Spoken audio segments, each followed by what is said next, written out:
Olá, bom dia ou boa tarde a todos. Meu nome é Wisner Melchilos. No vídeo de hoje eu vou te mostrar algumas frutas, ou seja, algumas coisas que a gente consome todo dia, mas talvez você não sabe o nome ou você não sabe como que pronuncia o nome, ok?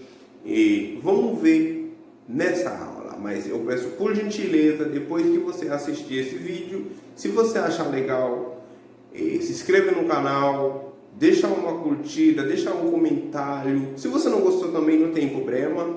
E tem um botão que você pode apertar para provar que você não gostou do meu vídeo, sem problema, nenhum problema. Vamos direto na aula.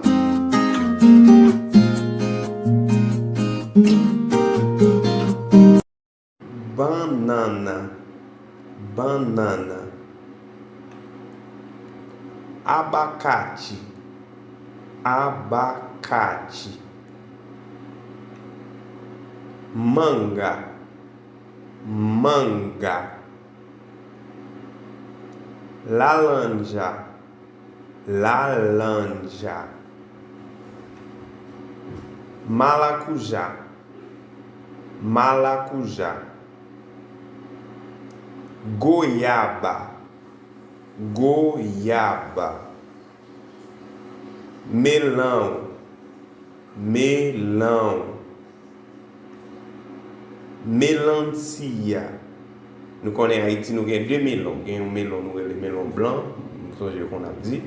Donc, mais tous les deux, c'est melon, melon, dans la langue parlante. Ok? Abacaxi. Fait différence entre abacaxi et abacaxi. Abacaxi, c'est avocat. Abacaxi, c'est ananas. Ok? Abacaxi. Desculpa, abacaxi. Uva, uva, nous connaissons deux types de uva, il y a uva verde e uva vermelha. Mais se dit uva, il est intéressant. Uva, uva. Limão, limão. Cenoura, cenoura. Batata, batata. Batata doce, batata doce. Coco, coco, ok? Fait un peu de différence. Et pour ne pas dire coco, parce que coco, c'est son mot. Et bon, nous connaissons pas de monde qui a là, même pas dire, nous quittons pour l'autre bagaille. Il y a des nettement différents, ok? Coco, son bêtise. Coco, c'est coco. Coco, coco. Tomate, tomate. Cebola roxa, cebola roxa. Donc, roxa veut dire mauve, ok? Nous allons entrer dans la couleur là. Mais, cebola roxa. Cebola, cebola. Cebolinha, cebolinha. Alho, alho.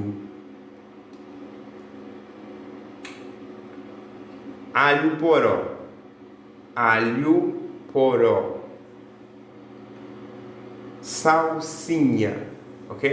Bon, o cas de salsa tout, il n'y a pas un problème, mais les Brésiliens plus disent salsinha, parce que salsa sont danse, mais il veut dire même ça, tout, il veut dire persil tout, si dit salsa, même plus que commandé, on dit salsinha, salsinha.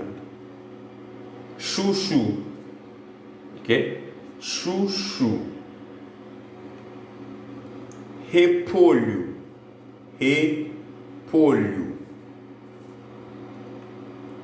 Repolho roxa, repolho roxa. Berinjela, berinjela. Milho verde, milho, que veio de maíz, et puis velji veut dire vert. OK?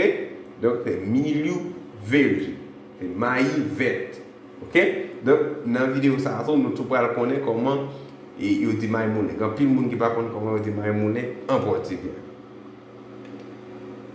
Moinho de milho. Moinho de milho. Ok?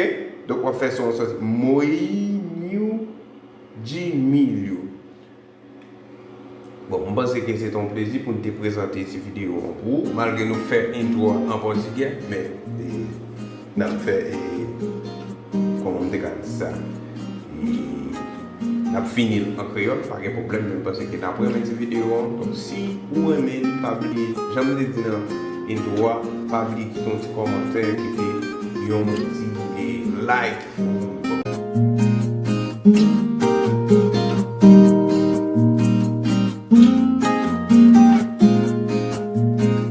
Mm-hmm.